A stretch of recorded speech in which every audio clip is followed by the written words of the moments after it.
Okay, the last part of this is the took portion, and I want you to discuss several things with them. In what situations would there be a need to submit to leaders in the church? Um, and I think I can answer that by saying there are two different veins. One is there's going to be a constant submission to leaders as they guide and direct the church, and that is done. We will see. In the last question, I put, how does one do this on a weekly basis? Sitting under the teaching of the Word, holding up leaders in prayer, trusting their guidance and decision making. Okay, and that last one there is really important because there are going to be times whenever you don't agree with the leadership of the church, and that does not mean that a person sits back and says nothing. I believe that in this case their opinion is made known, but if after prayer and seeking the Lord, that leader then decides, no, I really feel like we need to go this direction, then they need to submit to that. And I've seen this work very well on occasion. I can remember as a child um, when our church was in was between pastors, and there was leaders set up to call an interim pastor, and they had presented somebody, and there were several people in our church that opposed that particular individual based on reasons that I don't know of. And so at a business meeting, they got up and made their opinion known. But after that point, whenever the church said, no, we're going to call this man to be our interim pastor, those other people that disagreed um, were submissive to the church overall and said, not only are we going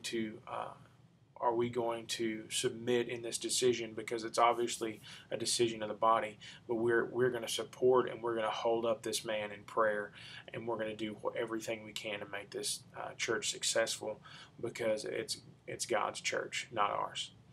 And so that was a great example to me of how somebody can be in submission to a leader, even though they don't feel like that's necessarily the right one for the job. And so, I mean that those are situations that call for submission, because not that these other things of going and sitting under the Word and holding up people in prayer, not that they're not submission. It's just your submission is tested whenever there's an opportunity for you to disagree and go another way. And are there any exceptions to this rule? Yeah, I think whenever you find a leader or in a church that is found to be in immorality or conducting unethical practices, then I think there is some basis for not going along with them or not following their leadership, because they have compromised that at that point. And so you can probably spend endless time on different scenarios in which that could happen, but I think I'm just going to leave it at that and let you all flesh that out. And you can sure call me and discuss anything if you have questions about this. But again, I just wanted to say the overall point of this lesson was just to establish the fact that there is a level of submission that people in the congregation should have to the church leaders, not in their own merit, but because God has established that authority. And we taught, or we're going to teach, I'm not sure where we're at. My mind's a little crazy today, but I know I preached a sermon not too long ago over submission to authorities, whether that be governmental or parental or whatever. And I look at it this way. I mean, if we see that God has established authority in the government and we will follow and submit to a government unless it goes against God, why would we not then submit to people that He has established in His church, in His kingdom, to be an authority over His body?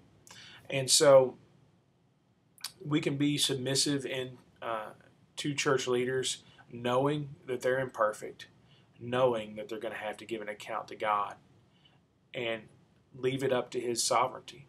If we don't agree with something, we pray for them, asking God to change their heart on it. If He does not change their heart, it's either from God or because they're in rebellion. And if they're in rebellion, God will take care of that. We don't have to be the ones to hand down the judgment, because God will do that for us and for Him, because He will defend His own honor and His name. And so I just wanted the students to get a basic understanding that there is a role there, and maybe they already have that, but maybe they don't. And I want to make sure that we help them understand that, because there will come a day in their life whenever they are at a point that they disagree with a leader in the church. I'm almost sure of it. I've been in those situations in the last 10 years where I disagreed, even when I was on staff with somebody, about the position that they took, and it's hard. It's really, really, really difficult to submit in those situations. I'm not even telling you I did a great job at it. But I feel like it's important that we establish that with them now as they are growing up, so that whenever they get to become adults, that they are not those like we find in the Bible that opposed Moses and ended up paying a huge price with their life for that. And I'm not saying that God's going to kill them.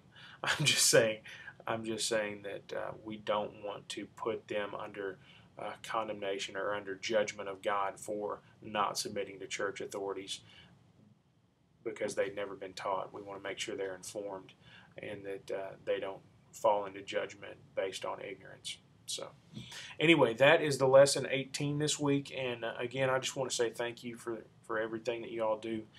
Just as a little side note, I'm sending out a letter next week. I want us to have a meeting on February the 26th where we can all get together and discuss some things. So looking forward to that, and God bless. I'm praying for y'all.